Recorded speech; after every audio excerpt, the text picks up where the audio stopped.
Kamusta mga kabip-bip? May RFID ka na ba pero hindi alam kung paano ito loadan? Don't worry kasi napakadali lang po niyan. Para sa akin, ang pinakamadali at pinakamabilis ay through GCash. Pagka-open ng GCash, puntahan lang yung bills, then sa categories, transportation, dito pa lang makikita mo na agad yung auto-sweep at easy trip. For example, auto-sweep ang loloadan.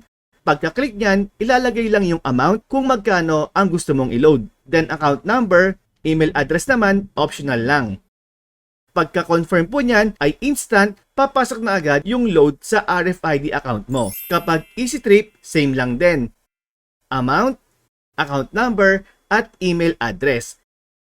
Pagka-confirm po niyan ay instant, papasok na agad yung load sa RFID account mo. Kung hindi mo alam kung ano yung account number mo, makikita po yan sa card na ibinigay sa'yo. Kung ayaw mo naman sa GCash, ay madami pang way para mag-load ng RFID. Pwede po yan sa 7-Eleven, sa SM, Bayad Center, Maya, mobile banking, gas station, even sa mismong toll gate, meron po niyan. Kaya ibig sabihin ay napakadali lang po talaga mag-load ng RFID kasi napakadami at nagkalat ang mga choices. Meron nga palang mobile app ang AutoSweep at Easy Trip. I-download nyo lang po yan para makita naman ang inyong current balance. At yan naman ang pag-uusapan natin sa next video. Kaya huwag kalimutang mag-like at follow para laging updated sa mga new uploads ko. Until next time mga kabip, magabang lang at mag-subscribe.